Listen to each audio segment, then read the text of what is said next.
Assalamualaikum warahmatullahi wabarakatuh. Perkenalkan, nama saya Adrian Wahyu Limaski, nomor NIM 22043030. Di sini saya akan mempresentasikan sedikit yang tentang saya ketahui saham preferen dan kebijakan dividen. Saham preferen adalah surat berharga sebagai bukti kepemilikan atas suatu perusahaan dengan hak yang lebih tinggi atas aset dan laba perusahaan dibanding dengan pemegang saham biasa. Pemegang saham preferen ini memiliki hak untuk menerima dividen secara tetap dari perusahaan dan didahulukan pembayaran dividennya dibanding dividen yang dibayarkan kepada pemegang saham biasa. Pemegang saham preferen juga memiliki hak klaim atas aset yang didahulukan dibandingkan dengan pemegang saham biasa ketika perusahaan mengalami likuiditas. Pemegang saham preferen umumnya tidak memiliki hak suara dalam rapat umum pemegang saham. Selanjutnya adalah karakteristik saham preferen, yaitu seperti tadi sudah disebutkan: preferensi saat pembagian dividen, preferensi saat pembagian aset dalam proses likuidasi perusahaan, dan saham preferen ini dapat dikonversikan menjadi saham biasa atau sekuritas lainnya, dapat ditarik kembali sebagai eksekusi hak opsi bagi perusahaan.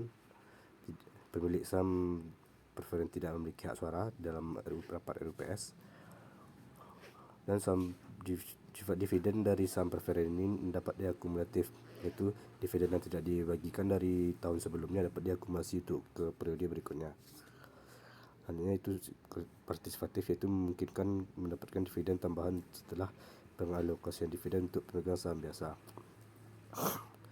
Dan terakhir, dapat dijual kepada pihak perusahaan yang menerbitkan saham atau redeemable. Penerbitan saham preferen pada saat dilakukan rekonstruksi menggunakan nilai wajar aset atau saham yang diperoleh. Berikut ada contoh soal penerbitan saham preferen. PT Obat Manjur menerbitkan 100.000 lembar saham preferen dengan nilai nominal Rp100 per lembar. Saham ini dibeli tunai para investor dengan harga perdana sebesar Rp150 per lembar. Cara mencatatnya adalah, itu kita debitkan kas 15 juta. Kenapa 15 juta? Karena kita kalikan 100.000 lembar saham tersebut dengan harga perdana yaitu 150 per lembar. Dan kita kreditkan saham preferen 10 juta. Kenapa 10 juta? Karena kita kalikan 100.000 lembar saham preferen dengan nilai nominalnya Rp100 per lembar, maka kita akan mendapatkan 10 juta. Dan agio saham preferen atau keuntungan yang kita dapatkan dari penerbitan saham tersebut adalah pengurangan hasil dari harga perdana dan harga nominal sebesar 5 juta.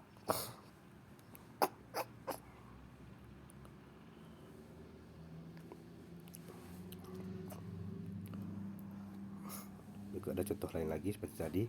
Bishop Co menerbitkan 10.000 lembar saham preferen dengan nilai nominal €10 per lembar dengan harga €12 per saham dengan tunai. Pesertanya adalah kas 120.000, yang mana tadi kita kali harga pasar dengan lembar saham, dan kita kreditkan modal saham preferen 100.000 diri kita dapatkan dari lembar saham dikali nilai nominalnya, dan agionya kita dapat dari pengurangan tersebut. Selanjutnya adalah kebijakan dividen. Sangat sedikit perusahaan yang membayar dividen dengan jumlah yang sama dengan laba yang ditahan secara legal tersedia. Mengapa demikian? Ada beberapa faktor yang mempengaruhinya. Pertama, itu adalah untuk kesepakatan mereka dengan kreditor mereka. Kedua adalah untuk memenuhi persyaratan pendirian oleh negara. Ketiga, untuk mendanai pertumbuhan dan ekspansi. Jadi uang mereka yang berlebih mereka pakai untuk pertumbuhan dan ekspansi perusahaan mereka. Yang ketiga, untuk meratakan pembayaran dividen. Supaya dividen terbayar dengan rata, maka mereka menggunakan jumlah yang sama dengan laba tahan yang secara legal tersedia. Dan terakhir, untuk membentuk cadangan terhadap kemungkinan kerugian. Jenis-jenis dividen. Ada 4 dividen, yaitu dividen tunai, dividen properti, dividen likuidasi, dan dividen saham. Untuk semua dividen kecuali dividen saham, mereka akan mengurangi ekuitas total dalam perusahaan. Pertama, mari kita bahas itu dividen tunai. Dividen tunai adalah dividen yang diputuskan oleh yang dibagikan dalam bentuk uang. Pertama itu Dewan Komisaris memutuskan untuk mengumumkan dividen tunai, dan perusahaan tidak mengumumkan pembagian tunai kepada saham treasury. Ada 3 tanggal dalam pembagian dividen, itu tanggal pengumuman, tanggal peserta, dan tanggal pembayaran. Berikut ilustrasi contoh soalnya. Broadway Freight Corporation pada tanggal 10 Juni mengumumkan dividen tunai 50 sen per saham untuk 1,8 juta lembar saham beredar yang akan dibayar pada 16 Juni kepada semua pemegang saham yang tersisa pada 24 Juni. Kita hanya akan mencatat transaksi tersebut pada tanggal pengumuman dan tanggal pembayaran. Tapi kita tidak akan menjurnal atau mencatat pada tanggal pencatatan. Kenapa? Karena tidak ada transaksi yang terjadi pada tanggal tersebut. Maka pada tanggal pengumuman 10 Juni tersebut, jurnalnya kita akan mencatat laba ditahan di debit dan utang dividen di kredit sama-sama sebesar 900.000. Dari mana dapatnya 900.000 ini? Itu kita kalikan 50% dengan 1,8 juta lembar saham tersebut. Dan pada saat pembayaran kita akan mendebitkan utang dividen tersebut dengan mengkreditkannya dengan kas. Kita akan membayar utang dividen tersebut. Selanjutnya adalah dividen properti. Ini adalah dividen yang dibayar dengan aset selain kas. Menjanjikan properti tersebut yang akan dibagi pada nilai pasar dan mengakui laba atau ruginya. Contohnya, Tradle Incorporation memberikan kepada pemegang sahamnya investasi dalam sekuritas dengan kos sebesar 1.250.000 sebagai dividen. Perusahaan mengumumkan properti pada 28 Desember 2010 akan dibagikan pada 30 Januari kepada pemegang saham yang tercatat pada 15 Januari. Pada waktu pengumuman, sekuritas mempunyai harga pasar 2 juta. Trader membuat jurnal sebagai berikut. Yang pertama, pada tanggal pengumuman, investasi saham didebitkan dan dikreditkan laba atau rugi ke pemilikan belum direalisasi. Kenapa 750.000? Ini mungkin soalnya kurang lengkap, seharusnya ada dibuatnya berapa kerugian atau keuntungan yang didapat dari pembagian dividen tersebut. Dan selanjutnya kita mendebit laba ditahan sebesar 2 juta yang sesuai dengan nilai harga pasar tadi, dan mengkreditkan utang dividen properti sebesar 2 juta juga. Dan pada saat tanggal pembagiannya, kita akan membayar utang dividen tersebut dengan mendebitkannya sebesar 2 juta dan mengkreditkan investasi saham sebagai pembayarannya. Selanjutnya adalah dividen likuidasi. Adalah semua dividen yang tidak didasarkan pada laba yang akan mengurangi jumlah modal disetor oleh pemegang saham. Contohnya, McChesney Mines Incorporation membagikan dividen kepada para pemegang saham biasa sebesar 1.200.000. Dalam pengumuman dividen tunai dinyatakan bahwa dari jumlah tersebut $900.000 merupakan pembagian laba dan sisanya merupakan pembagian modal. McChesney Mines mencatat sebagai berikut. Pada tanggal pengumuman akan didebit laba ditahan sebesar 900.000, agio saham biasa 300.000, dan dikredit utang dividen sebesar 1.200.000. Kenapa kita mencatat laba ditahan sebesar 200.000? Karena dari pernyataan tadi 900.000 tersebut merupakan pembagian laba dan dari sisanya adalah pembagian modal. Makanya sisa tersebut adalah dari 1.200.000 kita kurang 900, dapat 300.000 untuk agio saham kita.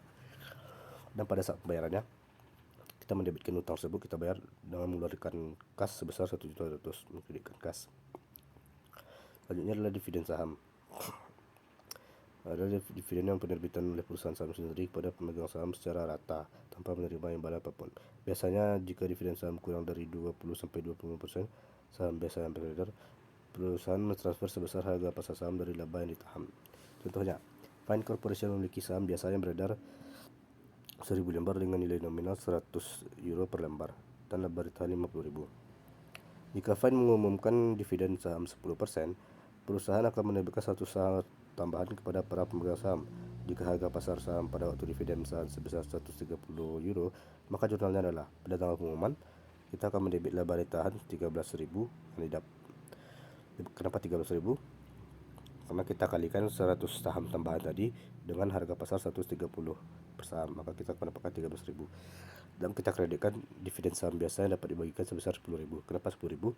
Kita akan mengalihkan nilai nominal saham tadi 100 rupiah per lembar dengan 100 saham tambahan yang diberikan kepada para pemegang saham. Maka kita dari hasil pengurangan laba ditahan dan dividen saham biasa tersebut akan didapatkan agio saham biasa sebesar 3.000.